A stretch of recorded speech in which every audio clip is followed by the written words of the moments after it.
Bonjour à vous, je suis ce soir en compagnie de Alban Bourdi. Nous sommes en direct du salon Surdouessence que Alban a organisé et qu'il organise, c'est la 4e édition en 1 an et demi, donc c'est très, il y en a beaucoup et c'est tant mieux parce que c'est vraiment un salon que je vous conseille vivement, avec plein d'intervenants passionnants, des livres incroyables dont beaucoup qui ont été écrits par Alban et qui sont extrêmement passionnants. Et aujourd'hui, Alban a accepté de faire cette interview avec moi parce que j'ai été vraiment très touchée par son intervention où il nous a partagé un peu de son parcours que j'espère il va partager aussi un peu avec nous et avec vous. Et en particulier, ce qui m'a beaucoup touchée, c'est son parcours créateur et en tant qu'écrivain. Donc Alban, je te laisse te présenter et si tu as envie de partager un petit peu avec nous comment c'était pour toi l'écriture dans ta vie en lien avec ta sensibilité, le haut potentiel, quelque chose aussi d'assez essentiel finalement dans ta vie. Donc voilà, c'est à toi, si tu veux bien d'abord nous raconter qui t'es. Voilà, merci.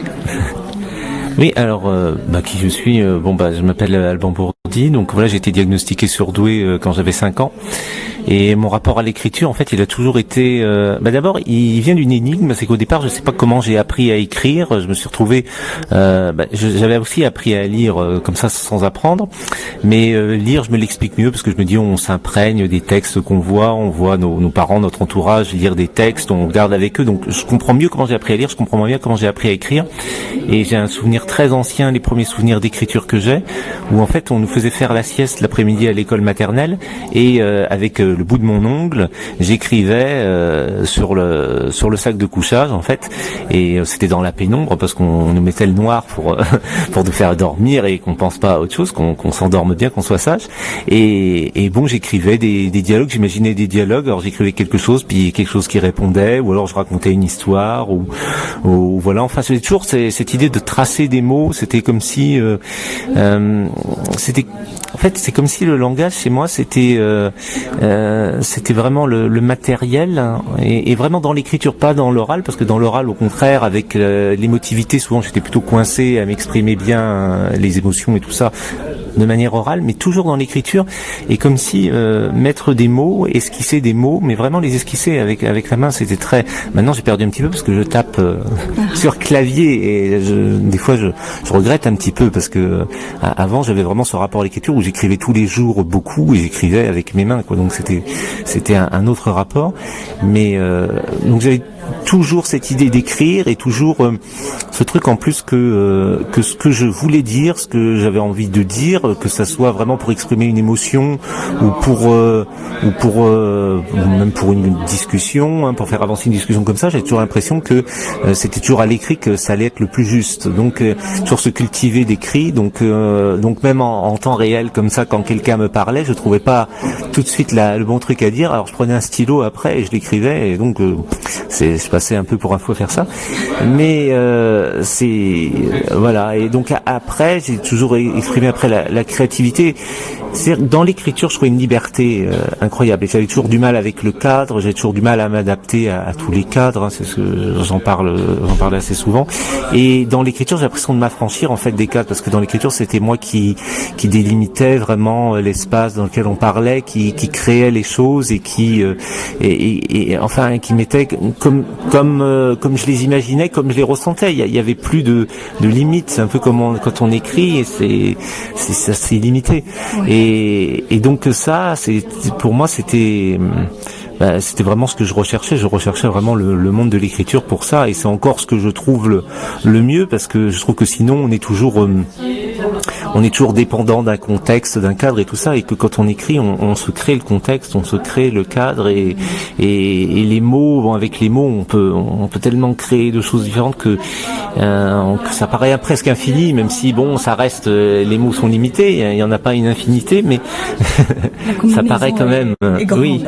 D'accord. Et comment est-ce que, du coup, par rapport à ta grande sensibilité, est-ce que elle s'exprime à travers ton écriture? Quel serait le lien entre ta sensibilité et l'écriture, s'il y en a un? Par l'écriture, j'arrive vraiment à dire comment je ressens les choses, et même souvent j'ai mêlé des choses romancées et des choses qui étaient vraiment autobiographiques pour bien dépeindre la sensibilité et l'écriture, quoi. Par exemple, on parle aussi de synesthésie, de choses qui peuvent en évoquer des couleurs ou d'autres choses, c'est-à-dire des fois d'un simple fait, la façon dont je l'ai vécu, il faut extrapoler pour arriver vraiment qu'on ne raconte pas vraiment ce qui s'est passé, mais qu'on raconte comment je l'ai ressenti. Donc les mots permettent de vraiment aller cibler véritablement et faire partager finalement la sensibilité. Oui, d'accord. Et est-ce que tu aurais une invitation à faire aux personnes qui ont une grande sensibilité, en général ou en particulier?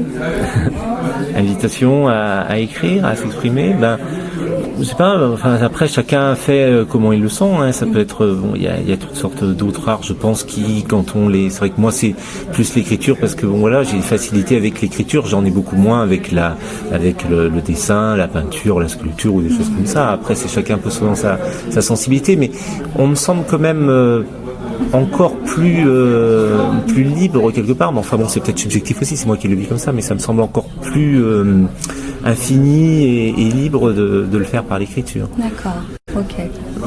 Est-ce que tu pourrais juste nous citer les noms de tes livres préférés ou que tu conseillerais aux auditeurs de la chaîne? Des livres que j'écris, je sais pas, mais livres préférés, c'est difficile. Le premier que j'ai écrit, ça sortait d'une grande histoire d'amour et tout ça, donc je l'ai vraiment aimé ce livre, je l'ai relu 3 fois comme ça, et il était comme tout fait, je l'ai pas travaillé, je l'ai sorti comme ça d'un seul coup, d'une seule traite. Oui. J'ai écrit jour et nuit, donc j'ai un rapport particulier à celui-là, affectif. Après, et qui s'appelle il s'appelle Chute ascendante, c'est le premier que j'ai écrit. Et je pense pas que ça soit peut-être le plus réussi maintenant avec le recul, parce que après il y en a des différents, parce qu'il y en a des autobiographiques, comme le dernier qui est sorti, l'espèce de surdoué, qui retrace vraiment tout mon parcours de vie.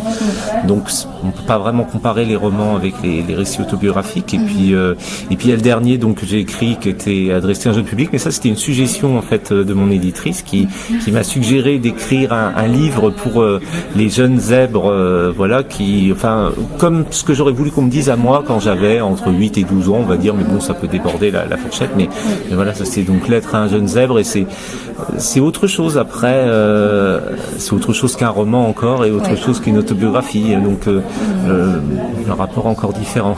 C'est aussi la richesse de ton écriture, c'est qu'elle est assez multiple et qu'elle touche plusieurs genres et du coup plusieurs publics aussi. Oui, ça, et je m'aperçois que, c'est paradoxal, parce que j'ai parlé tout à l'heure de grande liberté, de pas être cadré et tout ça, mais je me suis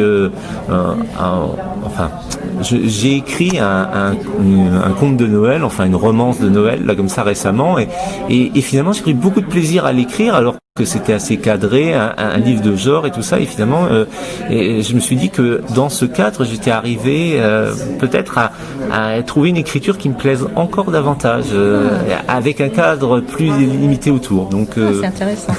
Oui, le cadre qui permet la liberté ensuite quelque part. Oui, permis de faire quelque chose peut-être de plus personnel au final sur la manière de s'exprimer. D'accord. Le fait d'être plus cadré globalement a fait que la manière de s'exprimer peut être encore plus personnelle. Parce que excellent. C'est une expérience qui m'a surpris, donc d'arriver d'avoir autant finalement pouvoir être aimer autant écrire dans ce contexte-là, qui était un essai, mais c'est aussi un peu un essai d'écrire ce livre pour les jeunes zèbres. Bien sûr. Et tes livres, on peut les trouver sur Internet, comment on fait pour Oui, ils sont aussi en librairie, c'est sur commande aussi, donc c'est ou en commande en librairie ou sur Internet, je sais pas où on peut se procurer directement, mais sinon c'est sur commande. Génial. Écoute, merci beaucoup, j'aurais merci à toi. Bidule. Merci beaucoup Alban. Et je vous conseille vivement d'aller découvrir l'œuvre très vaste et riche de Alban, et aussi d'assister à ces salons, et parce que sa démarche de son association aussi est vraiment très très intéressante, et il y a beaucoup à apprendre, aussi bien dans le lien entre la surdouance et l'hypersensibilité, de l'hypersensibilité tout court. Donc ça vaut vraiment le coup de aller regarder tout ça. Donc, merci beaucoup pour votre attention, et à très bientôt pour une nouvelle vidéo. Au revoir.